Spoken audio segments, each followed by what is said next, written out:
నమస్తే, welcome to సత్యాగ్రహి exclusive. ఇవాళ మనతో ఉన్నటువంటి special guest Congress party senior leader Charan Kaushik Yadav గారు ఉన్నారు. ముందుగా వెల్కమ్ చేద్దాం. అన్న నమస్తే. నమస్తే. బాగున్నారా? అంతా బాగానే. Okay, right. ఈ సిట్ విచారణ పేరుతోటి ప్రతిపక్ష లీడర్లను కాంగ్రెస్ పార్టీ వేధిస్తుందా?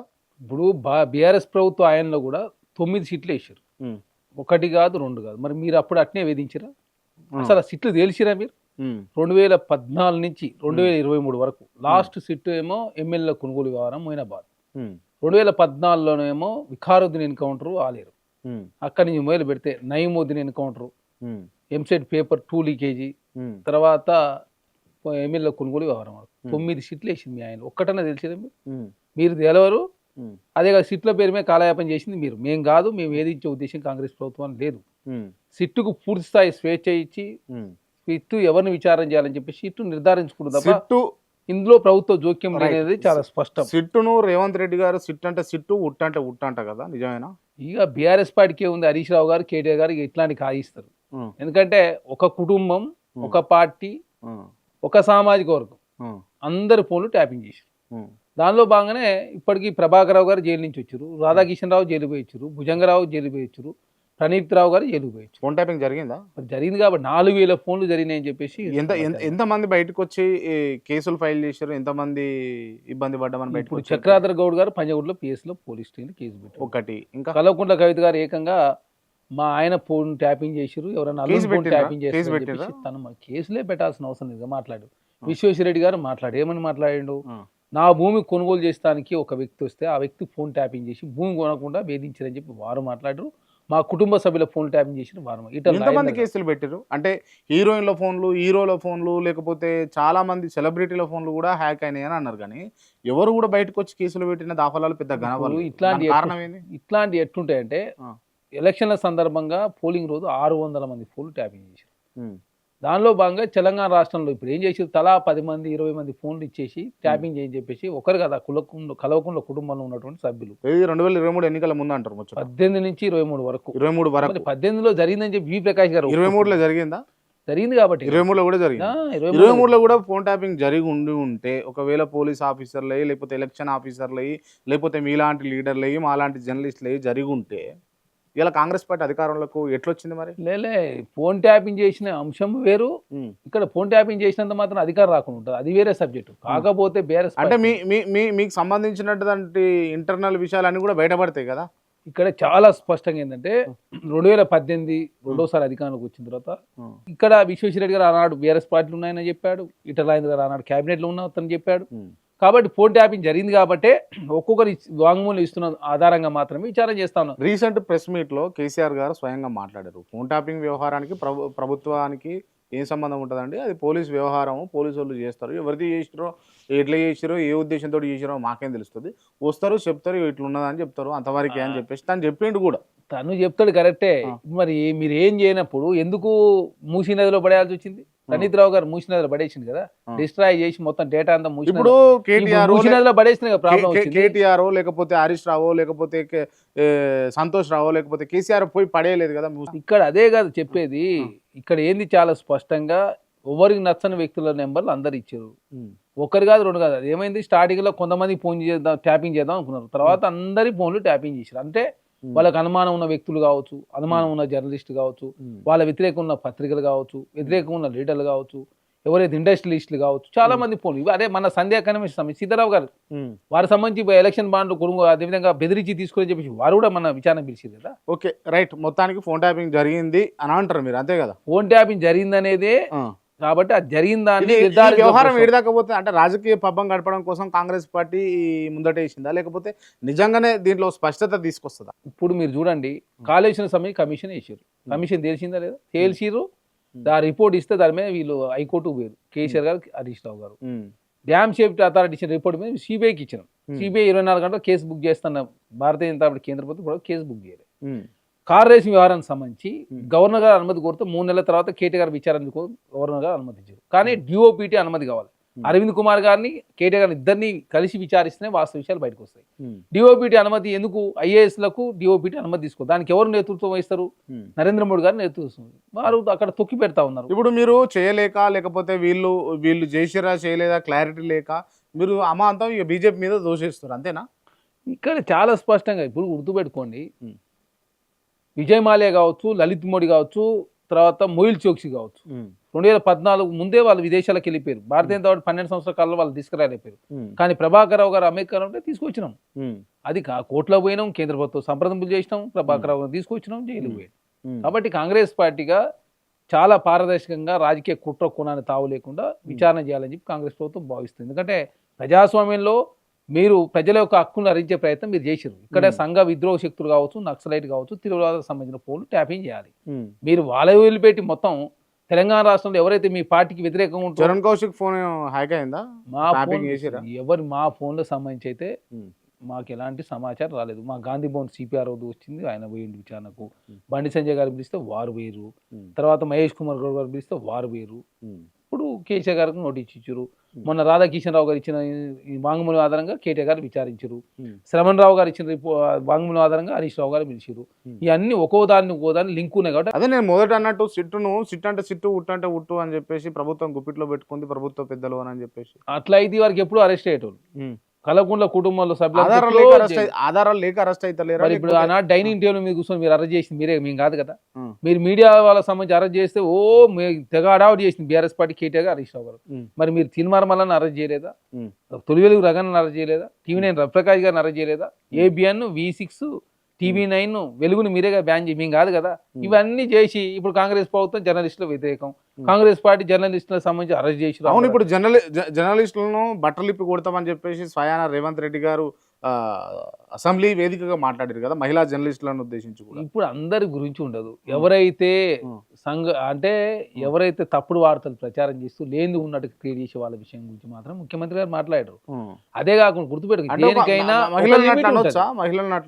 మహిళలు ఎందుకన్నాడు? కొంతమంది జర్నలిస్టుల విషయంలో అప్పుడు జరిగినటువంటి సంఘటన వాళ్ళిద్దరే కదా, రేవతి తన్వి అని వాళ్ళిద్దరు జైలుకు పోయిండ్రు. పాప మహిళల గురించి అన్నది కాదు.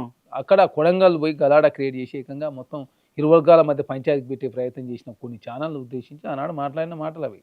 ఇక్కడ చాలా స్పష్టంగా ఇప్పుడు చూడండి, అక్రెడిటేషన్ కార్డుల విషయంలో కొంత జర్నలిస్టులంతా ఆబ్జెక్షన్స్ పెట్టారు. 2-3 సార్లు చర్చలు చేసి ఆ సమస్య పరిష్కారం చూపించారు కదా. డెస్క్ జర్నలిస్ట్ వేరుగా, వర్కింగ్ జర్నలిస్ట్ వేరుగా ఉండొద్దు అని చెప్తే ఆ సమస్య పరిష్కారం చూపించింది కదా కాంగ్రెస్ ప్రభుత్వం. ఇప్పుడు ఎవరైతే అంటే ఇప్పుడు ఆల్మోస్ట్ ఆల్ అంటే చాలా ఇవాళ కాంగ్రెస్ పార్టీ అధికారంలోకి వచ్చింది అని అంటే కూడా సోషల్ మీడియా జర్నలిస్టులు లేకపోతే యూట్యూబ్ జర్నలిస్టులే దానికి కారణం. మీరు ఒప్పుకుంటారు? అదేని ఒప్పుకుంటామండి, ప్రతి అంశాన్ని. కానీ అదే సోషల్ మీడియా, అదే యూట్యూబ్ జర్నలిస్టుల గురించి స్వయాన మీ ముఖ్యమంత్రి అయినటువంటి రేవంత్ రెడ్డి గారు గొట్టాలు ఎవరు పట్టుకొని గొట్టాలు పట్టుకొని వస్తారు అన్నట్టుగా కించపరిచి మాట్లాడారు. ఇక్కడ ఎందుకు మాట్లాడాల్సి వచ్చింది ముఖ్యమంత్రి అంటే, BRS party 20 YouTube channel engage చేసుకున్నారు. వాళ్ళు ఇష్టం వచ్చిన వన్ సైడ్ వాడతారు. మేము ఏమంటున్నాం, మరి అది ప్రూఫ్ ఆల్రెడీ ప్రకటించినాం కదా. ఒకటి కాదు కదా, ఆ ఛానల్ పేరు కూడా చెప్పినాం. మిర్రర్ టీవీ, మిర్రర్, ఆదా టీవీ అని, సిగ్నల్ టీవీ అని చాలా చెప్పారు. అంటే దయచేసి ఇక్కడ ఏమంటున్నాం, వాస్తవాలు ప్రసారం చేయండి. మేము 14 నుంచి 23 వరకు ఏం జరిగిందో వాళ్ళు వాస్తవాలు చెప్పండి. 23 నుంచి 26 వరకు మాదేం జరిగింది చెప్పండి. మొత్తం వన్ సైడ్ గా మీరు ప్రచారం చేసి, మీరు వాళ్ళు పైసలు ఇస్తారు కాబట్టి వాళ్ళ వార్తలు వేసేసి మేము జర్నలిస్టులు అని చెప్పేసి దాని పేరు మీద చేసి పబ్బం గడపొద్దు అని చెప్పి వారిని ఉద్దేశించి మాట్లాడింది తప్ప మొత్తం న్యూట్రల్ మీన్స్ వాస్తవాలు ప్రసారం చేసే వాళ్ళు ఎవరు కూడా తప్పు పడరు. కాంగ్రెస్ పార్టీగా మేము సోషల్ మీడియా వాడుకోలేదు, సోషల్ మీడియా ద్వారా మాకు లాభం జరగలేదో లేకపోతే నష్టం జరగలేదు అని చెప్పి కాంగ్రెస్ పార్టీ మాట్లాడతలే. ప్రతిదీ ఇప్పుడు జర్నలిజం ద్వారా ఏం చేయాలి, ప్రజలు మేలు జరగదు అంతిమంగా. తర్వాత ఆ వాస్తవ విషయాలు అన్ని కూడా వెలికి రావాలని చెప్పి కాంగ్రెస్ పార్టీ భావిస్తుంది తప్ప ఇక్కడ వాస్తవ విషయాలు వెలికి రాకుండా వన్ సైడ్ అది. ఇప్పుడు నమస్తే తెలంగాణ తెలుగు స్క్రైబ్ లాగా వాళ్ళు వివరించినప్పుడు వాళ్ళని ఛానల్ ఎట్టారు మీరు చెప్పండి. Namaste Telangana T news Telugu scribe అలా వచ్చిందే కరెక్ట్ అని చెప్పి తెలంగాణ ప్రజలు నమ్మితే ఏమైతే మీరు చెప్పండి. అట్లా మీకు కూడా మీకు సంబంధించి మీ పార్టీకి సంబంధించి కొన్ని పత్రికలు, కొన్ని టీవీ ఛానళ్ళు వతాస్ బల్క్తూ వార్తలు రాస్తున్నాయి కదా ఈ మధ్య కాలంలో. దయచేసి ఇప్పుడు బిగ్ టీవీ అనుకుంటారు మా ఛానల్ అని అంటారు. నేను చాలా మంది చెప్తున్నా అంటారు బిగ్ టీవీ ఇప్పుడు ఆంధ్రాకి సంబంధించి వార్తలు రాస్తలేదు, జగన్మోహన్ రెడ్డి గారికి సంబంధించి రావట్లేదు, కేటీఆర్ గారికి సంబంధించి వార్తలు రావా, మీరు చెక్ చేయండి వస్తాయి. అది అంతా అనవసరంగా ఏంటంటే బిగ్ టీవీని తీసుకొచ్చి కాంగ్రెస్ పార్టీకి ఆపాదించాలి.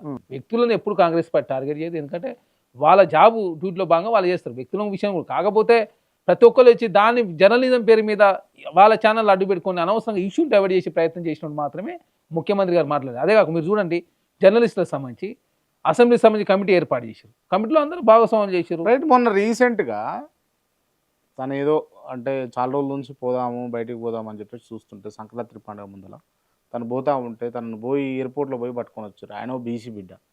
ఎందుకు ఇట్లా చేయాల్సి వస్తుంది ఎన్టీవీ ప్రతినిధి అయినటువంటి వ్యక్తిని? ఇప్పుడు ఐఏఎస్లు కంప్లైంట్ ఇచ్చారు.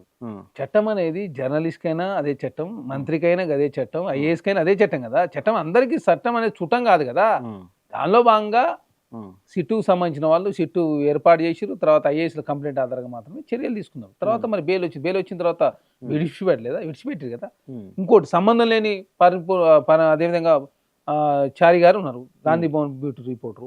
వాళ్ళకి సందర్భంగా సంబంధం లేదని చెప్పేసి తర్వాత విచారించిన తర్వాత వాళ్ళని వదిలిపెట్టిన పరిస్థితి కూడా చూసినాం కదా. సంబంధం ఉందని చెప్పి అరెస్ట్ చేశారు, సంబంధం లేదని చెప్పిన తర్వాత విడిచిపెట్టారు. కాబట్టి ఎట్టి పరిస్థితిలో కాంగ్రెస్ పూర్తి విచారణ లేకుండా అరెస్ట్ చేస్తారా? అదే ఆరోపణలు వచ్చినాయి. తను కాంగ్రెస్ పార్టీ బ్యూటీ రిపోర్టర్ కాబట్టి తనకు సంబంధం ఉందని చెప్పేసి ఐఏఎస్ లకు సంబంధించినట్టు విచారణ చేసారు, నమ్మితో అరెస్ట్ చేసారు. తర్వాత సంబంధం లేదు. ఆ వార్తలు ఎంతవరకు నిజం, వాటిలో నిజాలు ఉన్నాయా? ఇప్పుడు 2 ఛానళ్ళ పంచాయతీ మాకు ఆపాదిస్తే మాకేం సంబంధం? సింగరేణిలో 2018 నుంచి సైట్ విజిట్ నిబంధనలు ఉన్నాయి. దేశంలో కేంద్ర ప్రభుత్వం ఇచ్చే ప్రతి నోటిఫికేషన్లో సైట్ విజిట్ ఉంది. గుజరాత్లో ఉన్నది, కర్ణాటకలో ఉన్నది, కేరళలో ఉన్నది, అన్ని రాష్ట్రాల్లో సైట్ విజిట్ నిబంధనలు ఉన్నాయి. మేమేదో సైట్ విజిట్ సర్టిఫికేట్ ఇవ్వలేదని చెప్పి ఎవరన్నా ఇప్పుడు కంప్లైంట్ చేశారా ప్రభుత్వం మీద? ఎవరు కంప్లైంటే చేయలే. అసలు మొన్న కాంగ్రెస్ ప్రభుత్వం వచ్చి సింగరేణిలో మేము 5 టెండర్లు ఇచ్చాం ఇప్పటివరకు.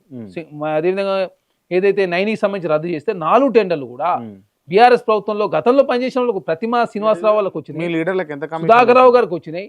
మీరు చూడండి, సుధాకర్రావు గారికి ఎక్స్ఎమ్మెల్సీ వారు కేసీఆర్ గారు బంధువుకు వచ్చింది, ఉపేంద్ర గారి కూతురుకు వచ్చింది. అదే మా కాంగ్రెస్ పార్టీ సంబంధించి ఎవరికైనా మేము మాకు సంబంధించిన వాళ్ళకి ఒక్కరికి కూడా టెండర్ రాలేదు. అంటే చాలా పారదర్శకంగా టెండర్లు వస్తే యాజ్ పర్ టెండర్ నామ్స్ ప్రకారం వచ్చినాయి. ఆ నామ్స్ ప్రకారం వచ్చి దాన్ని మాత్రం పక్కదారి పట్టించి ఏకంగా సుజన్ రెడ్డి అని చెప్పి తీసుకొచ్చే ప్రయత్నం. ఆయన ఉపేంద్ర గారు అల్లుడు.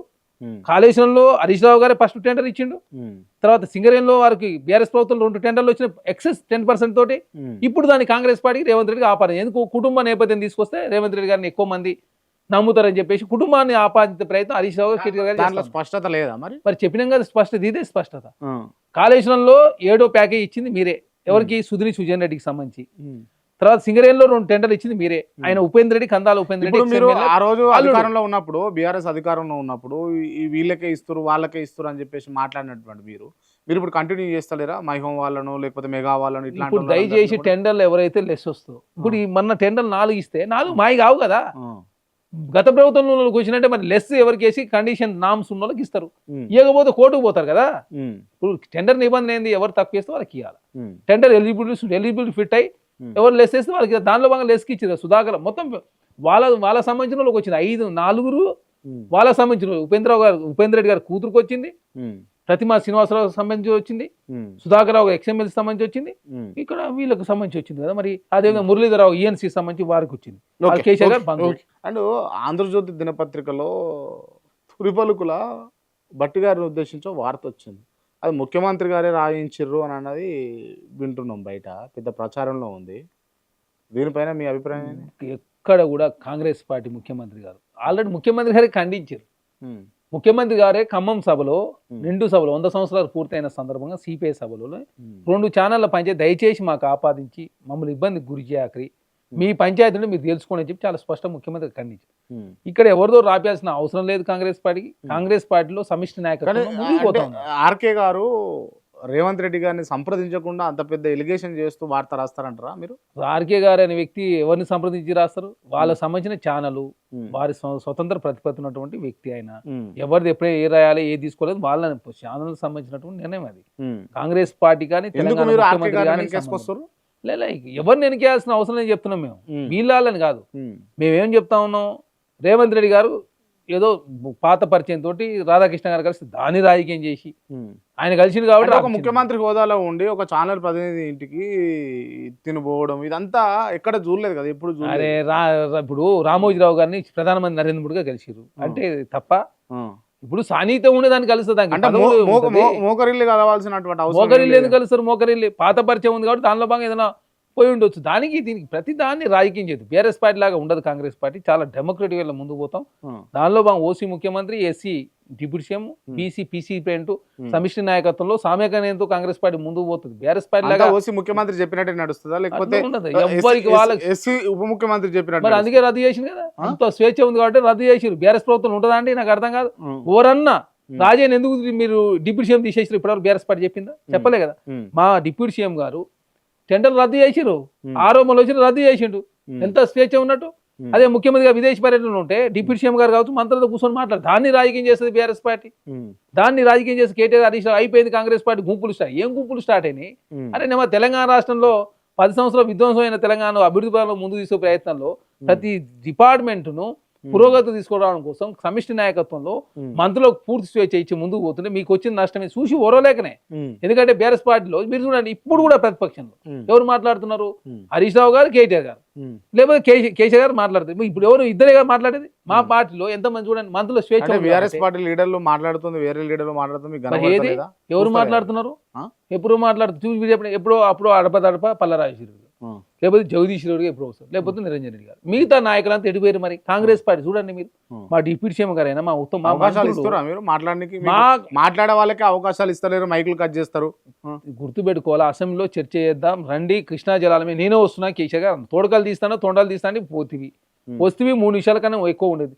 9 సార్లు అసెంబ్లీ 8 సార్లు అసెంబ్లీ సమస్య జరిగింది. ఇప్పుడు 3 సార్లు వచ్చి వెళ్ళిపోతాయి. కేసీఆర్ గారు వస్తే వ్యక్తిగత హననం చేయడం కోసం కాంగ్రెస్ పార్టీ ఈడు దాకా పెట్టుకొని చూస్తుంది లేదా? తప్పు.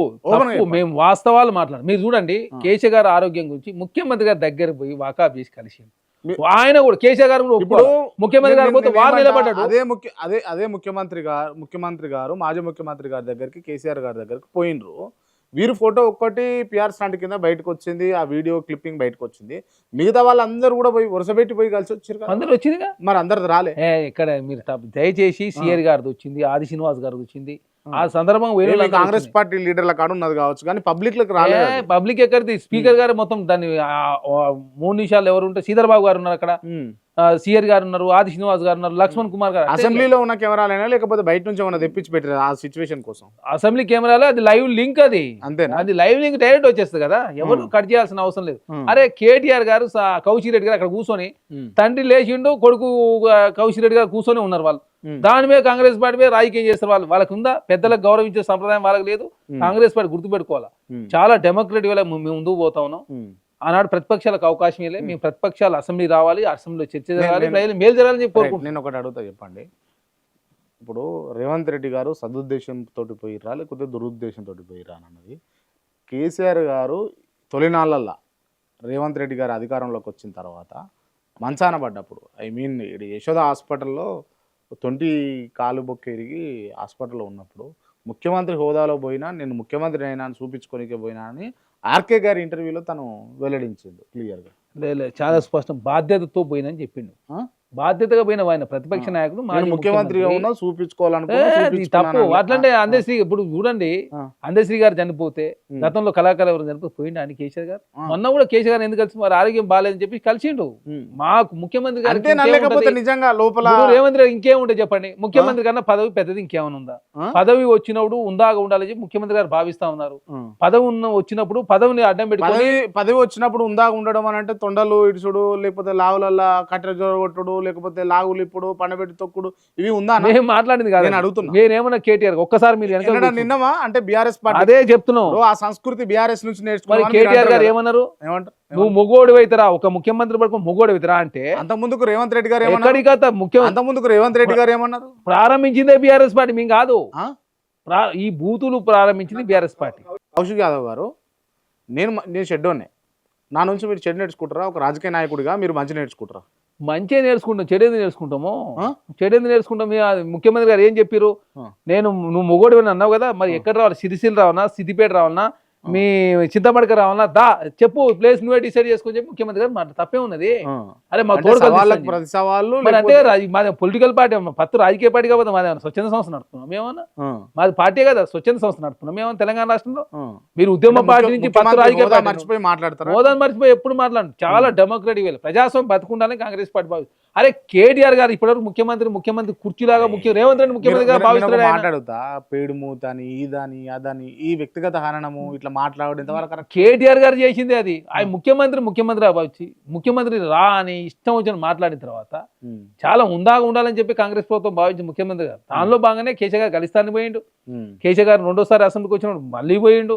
మర్యాద ఉన్నదా అంటారు మీరు? కేసీఆర్ మీద మీకు అపారమైన గౌరవం ఇంకోటి కూడా చెప్పి ముఖ్యమంత్రి సభ్యులకు నేను హామీ ఇస్తా ఉన్నా, నా సభ్యుల తరఫున నేను హామీ ఇస్తాను సభా నాయకుడిగా, ప్రతిపక్ష నాయక గౌరవానికి భంగం కలిగాం, ఇది మీడియా సాక్షిగా మేము చెప్తున్నా చెప్పి ముఖ్యమంత్రి గారు చెప్పారు కదా, దాంట్లో ఇంకో వేరే ఉండదు.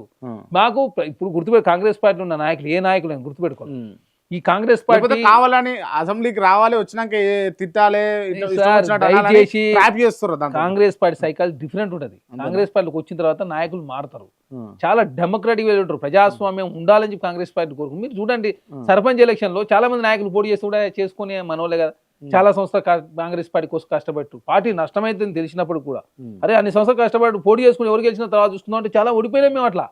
ఎందుకు అరే కష్టపడే వాళ్ళకి ఫలితం జరగాలని కాంగ్రెస్ పార్టీ భావిస్తుంది, డెమోక్రటిక్ వేలో ఉండాలి, పవర్ వస్తుంది పోతుందని చెప్పి కాంగ్రెస్ పార్టీ భావన తప్ప ఏదో వచ్చిన పవర్ ఉపయోగించుకొని బూతులు మాట్లాడాలనో లేకపోతే ఏదో పైచాదికి ఆనందం పొందాలని ఆలోచన కాంగ్రెస్ పార్టీకి ఉండదు. చలో అధికారంలోకి వచ్చారు, 2 సంవత్సరాలు కంప్లీట్ అయిపోయినాయి. ఇప్పుడు మంత్రులంతా ఎమ్మెల్యేలంతా వాళ్ళు ఖర్చు పెట్టినటువంటి పైసలను రికవరీ చేసేందుకు పరిపాలనలో ఉన్నారు, పాలన చేస్తున్నారు, తిరుగుతున్నారా, లేకపోతే నిజంగా ప్రజలకు లబ్ధి చేసేందుకు, లేకపోతే ప్రజా శ్రేయస్సు కోసం, ప్రజా అభివృద్ధి కోసం, నియోజకవర్గ అభివృద్ధి కోసం పాటుపడుతున్నారు? ప్రజా శ్రేయస్ కోసం పనిచేసే ప్రయత్నంలో కాంగ్రెస్ ప్రభుత్వం ముందుకు పోతుంది. ఎందుకంటే విధ్వంసం చాలా మంది అధికారంలోకి వచ్చిన తర్వాత కొత్త ఎమ్మెల్యేలైన వాళ్ళు కావచ్చు, లేకపోతే కొత్త మంత్రులైన వాళ్ళు కావచ్చు, వాళ్ళ ఆస్తుల వివరాలు పెరుగుతున్నట్టుగా నేను అబ్జర్వ్ చేస్తా ఉన్నా. నేను ఎక్కడ ఆస్తులు పెద్ద పెద్ద కార్లు, లేకపోతే పెద్ద పెద్ద బంగళాలు, ఫామ్ హౌస్లు ఏడునే బీఆర్ఎస్ పార్టీకి ఉన్నాయి. అవన్నీ పట్నం నరేందర్ రెడ్డికి లేదా? అందరికి పట్నం మహేందర్ రెడ్డికి లేదా? పట్నం మహేందర్ రెడ్డికి లేదా ఫామ్ హౌస్? పట్నం మహేందర్ రెడ్డికి ఉంటే ఆయన బీఆర్ఎస్ పార్టీ నుంచి గతంలో వచ్చినాయి కదా, మరి మీ పార్టీలో ఉన్నాడు ఇప్పుడు. ఇప్పుడు పార్టీలో ఉన్నాడు, అందరికి ఉన్నాయి ఫామ్ హౌస్. ఆయన జిల్లానే రంగారెడ్డి జిల్లా. వివేక్ వెంకటస్వామి గారికి లేవా? ఇటీనండి వివేక్ వెంకటస్వామి గారి ఆస్తులు ఎంత ఒకసారి చెక్. వాళ్ళే పుట్టుకతోడే గోల్డ్ స్పూన్ లో పుట్టిన వాళ్ళు వాళ్ళంతా. నాకు అర్థం, వాళ్ళ కంపెనీ విలువనే. మీరు మాట్లాడతారు కాంగ్రెస్ గురించి మాట్లాడతారు. వెంకటస్వామి గారు ఆనాడు నుంచి ఉన్న రాజకీయాల్లో వాళ్ళు సంబంధించిన కంపెనీ ఈనాడు కాదు, వాళ్ళకి సంబంధించినటువంటి కంపెనీలు చాలా ఫేమస్. విశాఖ ఇండస్ట్రీ చాలా ఫేమస్ కంపెనీ, చాలా వాళ్ళకి V6 ఉంది, వెలుగు ఉంది, తర్వాత అంబేద్కర్ పేరు మీద విద్యా సంస్థలు ఉన్నాయి, దేశవ్యాప్తంగా చాలా వాళ్ళకు అర్ధాంతరంగా సంపాదించినాయి కావు కదా. మీకు 2014 ముందు పరిస్థితి ఏంది, 14 తర్వాత మీ పరిస్థితి ఏంది? తెలంగాణ 2014 తర్వాత 70,000 కోట్ల అప్పు ఉన్న తెలంగాణ 7 లక్షల కోట్ల రూపాయలు అప్పు చేస్తుంది. 2 లక్షల కాంగ్రెస్ పార్టీ లీడర్లకు ఉంటే తప్పలేదు కానీ బీఆర్ఎస్ పార్టీ లీడర్లకు ఉంటే తప్పే అని అంటారు. ఓకే, దాన్ని ఒప్పుకుందాం. 60 సంవత్సరాల పాటు కాంగ్రెస్ పార్టీ అకౌంట్ లో 900 కోట్లు ఎట్టుంటాయి? 9 సంవత్సరాల పార్టీలు ఉన్న అకౌంట్ లో మీ అకౌంట్ లో 15 కోట్లు ఎట్టుంటాయి? ఢిల్లీలో మీ ఆఫీస్ ఎక్కువ అవినీతి చేసుకుని వాళ్ళు అవినీతి ఎక్కడిది? పార్టీని డెవలప్ చేస్తలేరు అన్నది కాంగ్రెస్ ప్రభుత్వాన్ని బదనాం చేసేదే BRS party, Bharatiya Janata party. అదే నేను ఒకటి అడిగితే చెప్పండి చరణ్ గారు, ఇప్పుడు మీ పార్టీ లీడర్లు ఎవరైతే ఉన్నారో, కొత్త గెలిచిన ఎమ్మెల్యేలు కావచ్చు, మంత్రులు కావచ్చు, వాళ్ళ ఆస్తులు పెరిగినాయా లేదా? ఒకటి అరే ఉన్న ఆస్తులు తరిగినాయి సార్ వాళ్ళ పాపం. మా ఆస్తులు 2 కోట్లు, కోటిన్నర విలువైన కార్లు కొత్త ఎందుకు ఏముంటదండి? 10 లక్షలు కడితే మీకు కావాలి చెప్పండి, కారు ఇప్పిస్తాం. 10 లక్షలు ఎందుకు వారు ఈ రోజులలో జీరో డౌన్ పేమెంట్ తో కూడా కార్లు ఇస్తాం. జీరో డౌన్ పేమెంట్ కార్లు కావాలంటే మరి అంతే మిమ్మల్ని కన్సల్ట్ అయితే మీరు ఇప్పిస్తారు. చాలా మంది ఆఫర్ చేస్తారు. నన్నే గూగుల్ కొడితే నీకు చెప్తుంది కదా ఏముంది, అది పెద్ద సమస్య. జీరో డౌన్ పేమెంట్ తోటి కార్ సార్, నీ ట్రాక్ రికార్డ్ కరెక్ట్ ఉంటే జీరో డౌన్ పేమెంట్ కూడా ఇచ్చేస్తారు. ఆ ట్రాక్ రికార్డ్ ఎట్లా క్రియేట్ అయింది? అది ఎందుకు లేదు? వాళ్ళంతా కాంగ్రెస్ పార్టీ నాయకులు వ్యాపారాలు లేవా, లేకపోతే వాళ్ళ ఆస్తులకు సంబంధించి మీరు ఒక్కసారి మీరు దయచేసి మా వాళ్ళు అప్డేట్ పెట్టి చెక్ చేసుకోండి. బీఆర్ఎస్ పార్టీ నాయకులు అప్డేట్లు చెక్ చేసుకోండి. మా నాయకులకు సంబంధించి ఎక్కడ గుర్తుపెట్టుకోవాలి, ఏముందని తెలంగాణ మొత్తం లూటీ చేసిపోయారండి. తెలంగాణ రాష్ట్రంలో 2002 కేసీఆర్ గారు ముఖ్యమంత్రి ఉన్న 2 సంవత్సరాల ముందు నుంచే రియల్ ఎస్టేట్ మొత్తం డమాల్ అయిపోయింది. ఆనాడు ఏదో కేసీఆర్ గారు తీసుకున్న నిర్ణయాల మూలంగా రియల్ ఎస్టేట్ వెళ్ళలే. మద్రాసులో వాటర్ వచ్చి మద్రాసులో పెట్టుబడిదారులంతా హైదరాబాద్కి వచ్చారు. బెంగళూరులో ట్రాఫిక్ జామ్ తోటి హైదరాబాద్కి వచ్చారు. అమరావతిలో జగన్మోహన్ రెడ్డి గారు కాబట్టి అందరు ఇటు వచ్చారు. తర్వాత ఏమైంది, కేసీఆర్ ముఖ్యమంత్రి ఉన్న 2 సంవత్సరాల నుంచి అందరు అటు వెళ్ళిపోయారు. తర్వాత రియల్ ఎస్టేట్ గ్రోత్ అప్పుడే తగ్గింది. భారతదేశ రియల్ ఎస్టేట్ గ్రోత్ 10% ఉన్న రియల్ ఎస్టేట్ గ్రోత్ 7% పరిమితం 3% తగ్గింది. భారతదేశంలో తెలంగాణ అంతర్భాగం కాబట్టి ఆనాడు మొత్తం చేసిందంతా చేసిరు, వాళ్ళంతా దోసుకొని వెళ్ళిపోయారు బీఆర్ఎస్ పార్టీ. ఇప్పుడు చేద్దామంటే ఏం లేదు. అక్కడ 11వ రోజు నుంచి ఆర్బీఐ మీద ఆధారపడి ఓడీలు తీసుకొచ్చి తెలంగాణ రాష్ట్రం నడిపే పరిస్థితి కదా. ఇప్పుడు హైడ్రా లాంటి అంశాలు తెర మీదకి తీసుకురాకుండా డెవలప్మెంట్ మీద దృష్టి పెట్టి కొత్త కంపెనీలు తీసుకొచ్చి, పెట్టుబడులు తీసుకొచ్చి ప్రారంభోత్సవాలు చేస్తే హైదరాబాదు తెలంగాణలో ఖచ్చితంగా రియల్ ఎస్టేట్ భూమి పెరిగేది. కానీ హైడ్రా తెచ్చి హైదరాబాద్ ప్రజలందరినీ బాధపెట్టి ఇబ్బంది పెట్టి రోడ్ల పడేసి ఫాతిమా లాంటి కాలేజీలు లేకపోతే పెద్ద పెద్ద కాలేజీలు యూనివర్సిటీలకు వాళ్ళకు వదిలిపెట్టి ఇదంతా దేని గురించి అసలు? ఇక్కడ దయచేసి అర్థం చేసుకోవాల్సింది హైడ్రా ఏర్పడే నాటికి హైడ్రా ఏర్పడిన తర్వాత ఒక చట్టం ఉంది, దాని మీద నిబంధనలు ఒకసారి చెక్ చేసుకోవాలా. కమర్షియల్ యాక్టివిటీస్ ఎప్పుడు చేసినా పైసలు తీసుకుని యాక్టివిటీస్ ఏది చేసినా హైడ్రా ఏర్పడిన తర్వాత కూడా తీసేస్తాను. హైడ్రా ఏర్పడిన నాటికి కమర్షియల్ యాక్టివిటీస్ కాకుండా రెసిడెంట్ యాక్టివిటీస్ పరిస్థితి ఎవరు తీసేసిరు? ఎవరు తీసేయలేదు. ఎవరు తీసి నిబంధనలు లోబడి మాత్రమే. నేను ఒకటి అడుగుతా, చెప్పండి. తిరుపతి రెడ్డి గారికి నోటీస్ ఇచ్చిందా హైడ్రా? హైడ్రా ఇవ్వలే కదా, అదే కదా తప్పు. హైడ్రా ఇవ్వలే. ఎవరు ఇచ్చారు? ఇరిగేషన్ డిపార్ట్మెంట్ ఇచ్చారు. ఎందుకు ఇంకోటి హైడ్రా ఎందుకు ఇచ్చింది? ఇంకోటి కూడా చెప్తా ఉన్నాం. వాల్దా చట్టం అమల్లో ఉంది తెలంగాణ రాష్ట్రంలో. అది చంద్రబాబు నాయుడు గారు 2002లో తీసుకొచ్చాడు. వాల్దా చట్టంలో బఫర్ జోన్లు ఉండవు కాబట్టి అది నోటీస్ విత్డ్రా చేసుకున్నారు. లేకపోతే ఈ వరకు ఊకున్నా బీఆర్ఎస్ పార్టీ కోర్టుకు పోయి తిరుపతి రెడ్డి గారు వీళ్ళు డిస్మెంటల్ చేయని చెప్పేటోళ్ళు కదా. అబ్బా బీఆర్ఎస్ పార్టీ ఏంటంటే వాళ్ళు పేదల ఇళ్లకు అంత అవన్నీ వాల్దా చట్టాలు ఇవి అవి ఎందుకు రాలే వచ్చినాయా? ఇప్పుడు ఏదైతే కాంగ్రెస్ పార్టీ గుర్తుపెట్టుకోవాలా, ఏ వర్గాలకు నష్టం చేసే పనులు మేము చేయము. ఇప్పుడు ఇందిరా మిల్లు ఇచ్చిన వాళ్ళు సార్, మొన్న ఇందిరా ఏనాడు బీఆర్ఎస్ ప్రభుత్వం ఇందిరా మిల్లు ఇచ్చిరా?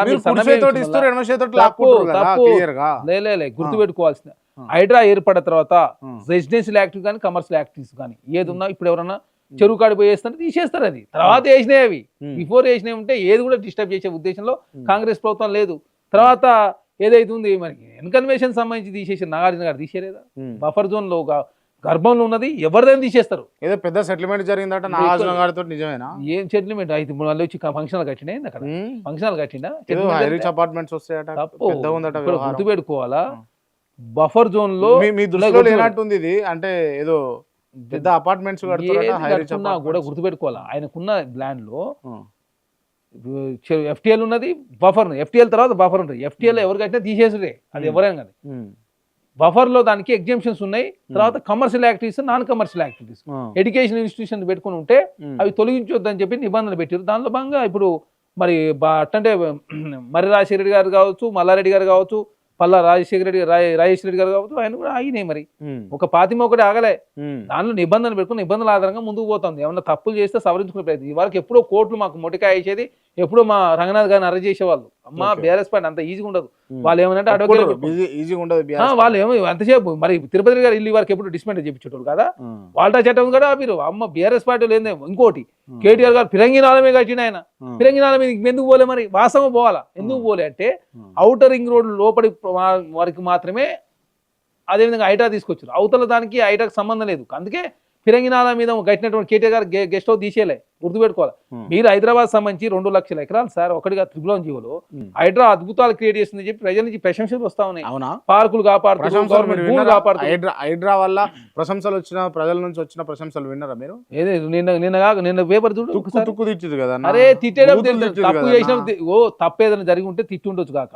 ఎందుకు తప్పు ఏదైతే వాస్తవాలు సరిదిద్దే ప్రయత్నంలో కొంతమందికి నష్టం జరుగుంటుంది. నష్టం జరిగిన వాళ్ళు తిడతారు. మరి మేలు జరిగిన వాళ్ళు ఈయన రోడ్లు కబ్జా చేసిన వాళ్ళని తీస్తే రోడ్లు తీసేయడం కానీ పార్క్ కబ్జా చేసిన తొలగించినప్పుడు అక్కడ ఉన్నట్టు కాలనీ వారు ప్రశంసిస్తూ ఉన్నారు. హైడ్రా ఆంధ్రలో ఏర్పాటు చేయడం అని చెప్పేసి కోరుతా ఉన్నప్పుడు హైడ్రా ద్వారా ఎవరికి నష్టం జరిగింది? రాజకీయ నాయకులు మాత్రమే నష్టం. అది ప్రజలకు ఎందుకు? ₹1 పెట్టి ఎవరైనా చెరువుల దగ్గర పోయి ప్లాట్ కొంటారా అంటే మీరు చెప్పండి. ₹1 కొంటే చెరువులకి ఏం కర్మ? నీళ్ళు వచ్చే కాడిపోయి ప్లాట్ కొనుక్కోవాల్సిన కర్మ ఏంది? ఒక ప్లాట్ కొనుడంటే యజ్ఞం అండి. అది ఒక రిటైర్మెంట్ బెనిఫిట్స్ తోటో పిల్లల పెళ్లిళ్ళ కోసమో చదువుల కోసం కొనుక్కునే ప్లాట్ అది. ఇప్పుడు రియల్ ఎస్టేట్ చేసే వాళ్ళకి మాత్రం నష్టం జరిగింది, ప్రజలకు నష్టం జరగలేదు. ఓకే. ఎప్పుడు మిమ్మల్ని ఓ ఎమ్మెల్సీ గానో లేకపోతే ఒక మంచి పొజిషన్ లో ఎప్పుడు చూస్తామంటారు? నేను కాంగ్రెస్ పార్టీలో చాలా సంవత్సరాల నుంచి పనిచేస్తున్నాను. ఎన్ఎస్సీ నుంచి ఉన్నా. నేను ఆంధ్రప్రదేశ్ కాంగ్రెస్ కమిటీ జాయింట్ సెక్రటరీగా పనిచేస్తున్నాను. అట్లే ఉండదు. కాంగ్రెస్ పార్టీ నన్ను పట్టించుకోకపోతే కాంగ్రెస్ పార్టీ నన్ను ఎందుకు పట్టించుకోరు? నేను పట్టించుకుంటే నేను ఇన్ని పదవులు చేసిన. రేవంత్ ముఖ్యమంత్రి ఉంటే నేను జనరల్ సెక్రటరీ ఉన్నా. చాలా నియోజకవర్గాలకు ఇన్ఛార్జిగా పనిచేసిన. రేవంత్ మా మల్కాయి పార్లమెంట్ పోటీ చేసి, మాది ఉప్పల్ అసెంబ్లీ, మా ఇల్లు అక్కనే మా జిల్లాలో పోటీ చేసిండు, మా పార్లమెంట్లో పోటీ చేసిండు. అట్లే ఉండే కాంగ్రెస్ పార్టీలో నేను అడిగింది ఎమ్మెల్సీ అడిగినా, సమయం వచ్చినప్పుడు ఎమ్మెల్సీ రావచ్చు. అంతే కదా, చాలా మంది ఉందా? కాంగ్రెస్ పార్టీ అవకాశం ఇచ్చారు, ఉందా? ఎందుకు అవకాశం ఇవ్వలే? ఉందా? అట్లేం ఉండదు కదా, అవకాశము ఒక్కొక్కరికి ఒక్కొక్కసారి వస్తుంది. కాంగ్రెస్ పార్టీ కోసం పని చేసుకుని ముందుకు పోతే అనిల్ కుమార్ యాదవ్ రాజ్యసభ ఇవ్వలేదా, బలమూరి వెంకట్ గారికి ఎమ్మెల్సీ ఇవ్వలేదు, అరే చిన్మార్మల్కి ఎమ్మెల్సీ ఇవ్వలేదు కాంగ్రెస్ పార్టీ రాగానే, ఇచ్చిరేయలేదా? సరే ఇచ్చిన తర్వాత చరణ్ కౌశిక్ గురించి మాట్లాడుతున్నా, నేను అదే చెప్తా ఉన్నా, కాంగ్రెస్ పార్టీలో ఒక్కొక్కరికి ఒక్కోసారి అవకాశం వస్తుంది. ఆ నమ్మకం ఉన్నదా మీకు? ఇంకోటి చెప్తున్నా, మేము పార్టీ కోసం పని చేస్తే మాకు కాకపోతే interest మీలాంటి లీడర్లను వాడకూడదట కదా. అట్లే ఉండదు. రేవంత్ 37 మందికి ఒకేసారి ఇచ్చింది హిస్టరీ కాంగ్రెస్ పార్టీలో. బీసీ సెల్కు బీసీ కార్పొరేట్ చైర్మన్, ఎస్సీ సెల్కి ఎస్సీ కార్పొరేట్ ఎవ్వరు ఇవ్వలే. కేసీఆర్ గారు కూడా ఇవ్వలే. గతంలో సమైక్య రాష్ట్రం కూడా అట్లాంటి పరిస్థితి లేదు. రేవంత్ రెడ్డి గారు వచ్చిన తర్వాత 37 మందికి ఒకేసారి ఇచ్చారు. అది కూడా యువకులకు ఎలాంటి పైరవులు తావు లేకుండా ఇచ్చారు. కాంగ్రెస్ పార్టీలో 5 కోట్లకో 6 కోట్లకో బేరాలు కూడా ఆడినారు. బీఆర్ఎస్ పార్టీలో ఇవన్నీ ప్రచారం చేస్తుంది. కార్పొరేషన్ చైర్మన్ మొత్తం నాడు కేసీఆర్ గారు ముఖ్యమంత్రి నిర్వీర్యం చేశారు. ఒకనాడు సమైక్య రాష్ట్రం ఎన్ని పవర్స్ ఉన్నాయండి. క్యాబినెట్ సహాయ మంత్రి హోదా ఉండేది, వాటికి నిధులు ఇవ్వకుండా, క్యాబినెట్ సహాయ మంత్రి హోదా ఇవ్వకుండా మొత్తం కేసీఆర్ నిర్వీర్యం చేసిండు. కాంగ్రెస్ పార్టీ గుర్తుపెట్టు. నిధులు ఇవ్వలేదు అని మీరే అంటారు, మళ్ళీ తర్వాత స్కాములు జరిగినాయి అని మీరే అంటారు. కొంతమంది కార్పొరేషన్ చైర్మన్లను ఇన్వాల్వ్ చేస్తారు దీంట్లో. ఇది అర్థం కాదు. వాళ్ళకి కావాల్సిన దానికి ఇచ్చుకున్నారు. వాళ్ళు దేనికి ఇచ్చిన 2,20,000 కోట్ల రూపాయలు ఇరిగేషన్ ప్రాజెక్ట్ మీద ఖర్చు పెట్టి 30% కమిషన్ తీసుకున్నారు. మేము చెప్పింది కదా, అమరజ్యోతి నుంచి అంబేద్కర్ విగ్రహం వరకు, సెక్రటరీ నుంచి సీతారాం ప్రాజెక్ట్ వరకు, పాలమూరు రంగారెడ్డి నుంచి ప్రగతి భవన్ వరకు, అదేవిధంగా సీతారాం సెక్రటరీ నుంచి సీతారాం ప్రాజెక్ట్ కావచ్చు, కలెక్టరేట్ నుంచి కాళేశ్వరం వరకు కావచ్చు, తర్వాత మిషన్ భగీరథ నుంచి మిషన్ కాకతీయ వరకు కావచ్చు, అన్నిట్లో అవన్నీ చేసారు కదా. 2,00,000 కోట్ల రూపాయలు 30% కమిషన్ తీసుకురని చెప్పి వాళ్ళ కలగుండ కవిత గారు చెప్పి మేము చెప్పింది కదా. 1943 ప్రాంతంలో మెగా కంపెనీ ఏర్పాటైతే ఫోర్స్ జాబితాలో పోవడం కారణం కేసీఆర్ గారు అని చెప్పి తనే చెప్తా ఉన్నాయి. తర్వాత జగన్మోహన్ రెడ్డి గారు మెగా కృష్ణారెడ్డి గారిని పెద్ద ఎత్తున అంత స్థాయికి తీసుకుపోయింది కాబట్టి వాళ్ళ కుటుంబం బాగుపడింది, మెగా కృష్ణారెడ్డి గారు బాగుపడరు. తెలంగాణకి ఏం జరిగింది మరి? 1 ఎకరా కూడా బారని పరిస్థితి మనం చూసినాం కదా. టెండర్ రద్దు చేసిరు ఆనాడు. ప్రాణహిత అంబేద్కర్ సుజలా శ్రవంతి ప్రాజెక్ట్ రద్దు చేసి అంచనాలు పెంచి పేరు కూడా మార్చారు కదా మీరు. కాంగ్రెస్ పార్టీలో మీకు మంచి పదవి ఎప్పుడు వస్తుంది అని అంటే ఏం చెప్తారు మీరు ఫైనల్? నేను ఒకటే చెప్తాను బస్, కాంగ్రెస్ పార్టీ కోసం పని చేస్తే మా పని, పదవి వస్తుంది పోద్దని చెప్పి మేము భావిస్తున్నాం. కాంగ్రెస్ పార్టీలో పదవి అనేది శాస్త్రం. కష్టపడ్డారు కదా దానికి.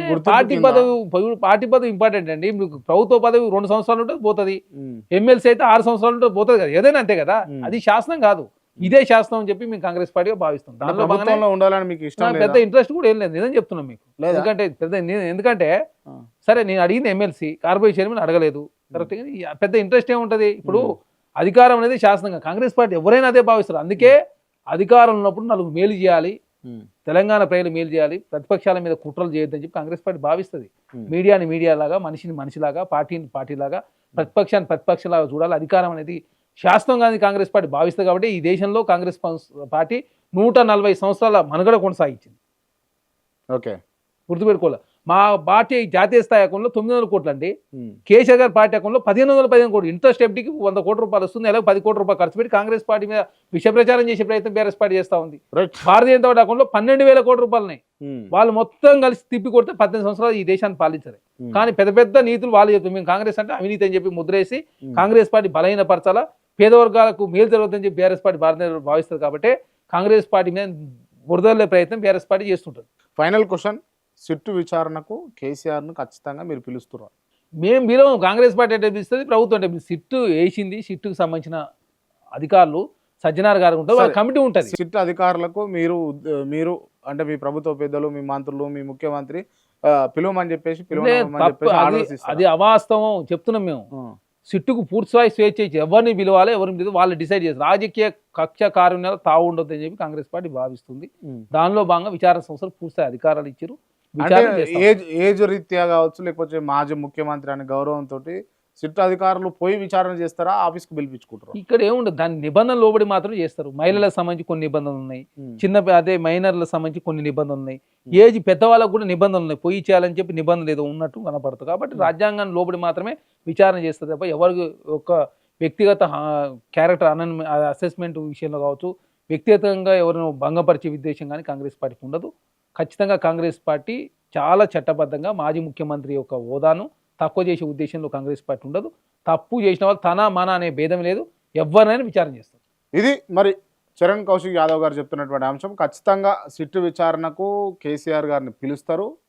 రాజ్యాంగ నిబంధనలకు లోబడి మాత్రమే విచారణ జరుగుతుందని చెప్పేసి స్పష్టం చేస్తా ఉన్నారు. వివిధ అంశాల మీద చర్చించడం. మరో ఇంటర్వ్యూతో మళ్ళీ కలుద్దాం. చూస్తూనే ఉండండి Satyagrahi. Thank you so much.